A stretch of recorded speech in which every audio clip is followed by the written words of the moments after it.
বিসমিল্লাহির রহমানির রহিম। আমাদের আশেপাশে বিভিন্ন বিশিষ্ট ব্যক্তিবর্গ অথবা বুজুর্গদের নামে আমাদের আশেপাশে অনেক ফাঁকা খবর অথবা মাজার আছে।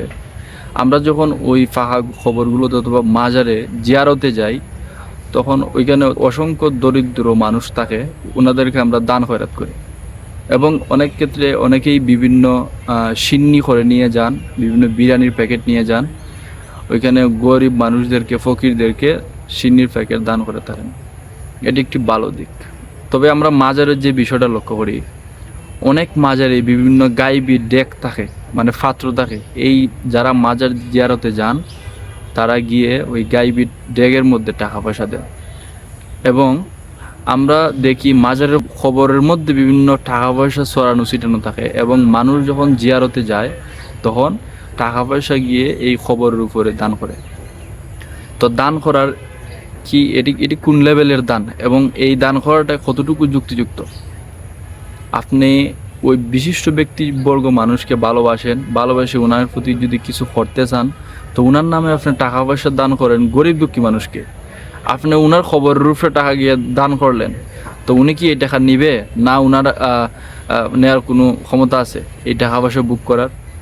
আপনি ওনাকে ভালোবাসেন, ওনার প্রতি দোয়া করেন, দুরুদ করেন, মাজার জিয়ারত করেন, তারপরে উনার নামে দান করেন, অথবা আপনার সবের আশায় যদি আপনি দান করেন, তো আপনি গরিব মানুষদেরকে দান করেন।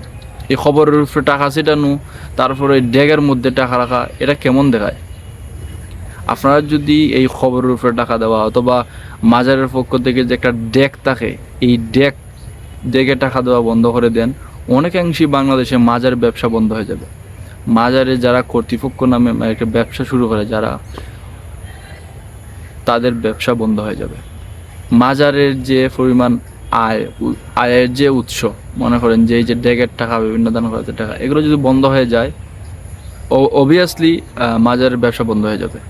আপনারা যারাই টাকা দিবেন, ওই বিশিষ্ট ব্যক্তিবর্গ মানুষের যদি ভালোবেসে থাকেন, তো উনার নামে গরিব দুঃখী মানুষের টাকা দেন।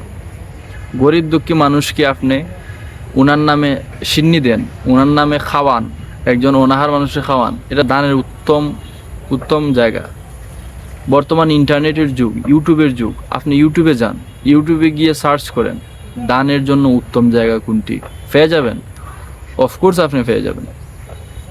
সো এই দান কোন জায়গায় দান করলে পরে উত্তম হয়, এই জিনিসটাকে জানেন, বুঝেন, তারপরে দান করেন। আপনি একটা খবরে গিয়ে টাকা দিয়ে দিলেন, অবশ্যই আপনি ভালোবাসেন ওনাকে ভালোবাসে ওনার খবরের উপরে টাকা দিতে হবে কেন? এটা কি দানের মধ্যে পড়ে? আপনি ওনার ভালোবাসেন, ওনার নামে দোয়া করেন, জিয়ারত করেন, ওনার নামে দান করেন, আপনার জন্য দান করেন। এটা গরিব দুঃখী মানুষের দান করেন, ওই মাজারে থাকা গরিব অসহায় মানুষদেরকে দান করেন।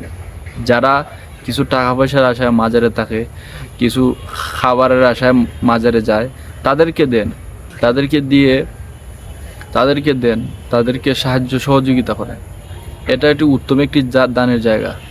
আমার পক্ষ থেকে যে সাজেশনটা থাকবে, আপনারা যদি খবরের উপরে টাকা দেওয়া অথবা মাজারের ডেগের মধ্যে টাকা দেওয়া, এগুলো বন্ধ করে দেন, ও বিভিন্ন মাজার ব্যবসা বন্ধ হয়ে যাবে, মাজারের দুর্নীতি বন্ধ হয়ে যাবে, এবং অসহায় দরিদ্র মানুষগুলোর উপকার হবে, এবং ইনশাআল্লাহ আপনার দানের টাকারও ভালো জায়গা লাগবে।